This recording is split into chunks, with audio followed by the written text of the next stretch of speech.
Assalamualaikum warahmatullahi wabarakatuh dan selamat sejahtera. Apa khabar semua? Saya harap semua di luar sana berada dalam keadaan sihat walafiat dan ceria selalu. Dalam video ini saya nak berkongsi tentang buku. Books have always been my favorite subject. So in this video I'd like to share 3 books and what are the topics or what are the theme of this book. It's about student engagement. It's another favorite topic that I always talk about and always share dengan para pendidik, para guru, para pensyarah semua. Okay. So 3 buku ini memang menjadi saya selalu kongsikan dengan rakan-rakan pendidik yang lain sebab saya merasakan buku ini adalah antara investment, pelaburan yang sangat-sangat berbaloi lah. So if you want to spend your money to buy books, these are at least 2 or 3 books that I would strongly recommend for you to buy, especially if you are interested to learn about student engagement. And student engagement has been very important topic because we're always struggling how to engage students in our classroom in the face-to-face environment or in the online environment as well. So both actually will have their own issues to engage students. And when we talk about student engagement, I have shared this point. There are 3 elements there: behavioral engagement, emotional engagement, and also cognitive engagement. And the 3 books that I'm going to share are more focused on cognitive engagement. So let me share these books. These 3 books here focus mainly on activities that you can use in your course design or on your lesson design or lesson plan. If you don't have ideas what kind of activities that I can use to engage students cognitively, which means that any activities that would get students to develop their critical thinking skill, to allow them to develop their critical thinking skill, to get them to think, get them to do, get them to develop their problem solving skills. So the first book here, and this is, I would say, buy this book. It's a really great book. 50 Strategies to Boost Cognitive Engagement, Creating Thinking Culture in the Classroom by Rebecca Stobau. Yeah, and I will show you the table of content for this book. But the second book, equally good, equally excellent, by Pasida Hemele and William Hemele here. They are husband and wife actually. Total Participation Techniques, Making Every Student an Active Learner. And this is already in the 2nd edition. I have the 1st edition, but it's already in the 2nd edition. The 2nd edition actually contains about 50 techniques that you can simply use, adopt and adapt in your classroom. And you can be sure that these techniques can get almost total participation of your students and engage them cognitively, engage them behaviorally, engage them emotionally. And another book which is also very good is Promoting Rigor Through Higher Level Questioning. So this actually focus more on the questioning technique, and I believe educators have yet to master the questioning technique.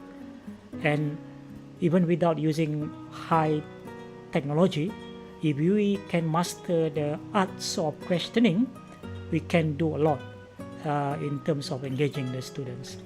So these books contain practical strategies for developing students' critical thinking. So let me now show you the table of content for this book, 50 Strategies to Boost Cognitive Engagement in the Classroom. And let me show you the table of content for this book. Let me share the screen. Which one? Yeah, this one. All right. So as you can see here, I'm reading this book using the ebook reader using Kindle, Amazon Kindle, which you can download for free. I'm using the laptop version, the computer version, but usually I use my iPad. So you can download the Kindle app, Kindle, Kindle, Amazon Kindle. You can search on App Store, Apple Store, or on Google Play Store. So as you can see here, table of content, the title page, copyright. Okay, let's look at the introduction. So you can see the introduction here. Okay, changing workplace demand, policy assessment. Okay, about this book. Now this is the main part, understanding cognitive engagement. So in this chapter you will find activities that you can use for critical thinking, cognitive engagement, and there's a discussion questions as well. Okay, then take action. So these are some of the things that you can use as part of preparing for the activities. Then chapter number 2 here, applying a taxonomy. Okay, applying a taxonomy to thinking. Just a little bit. Applying a taxonomy to the thinking in your classroom. Okay, so it's really very nice reading, very well written, very well presented. To me, it is a kind of book that I really love to read because it's kind of easy to read, easy to understand, easy to digest. That's the reason why I recommend this book to you. So as you can see here in chapter 2, thinking at the remember level, starting from the low order thinking in the Bloom taxonomy, thinking at understand level. Then you will have techniques. The authors share some of the techniques that you can use if you are aiming to design your lesson plan at this level. And the same thing here, the third chapter here. Okay, moving to the higher level in the Bloom taxonomy, and each chapter here moving from the lower level to the higher level in Bloom taxonomy. Okay, so developing critical thinking skill, implementing strategies for understanding, analyze, evaluate, create, and the final chapter, cementing a culture of thinking. So basically this is very briefly about the 3 books here that I would like to share.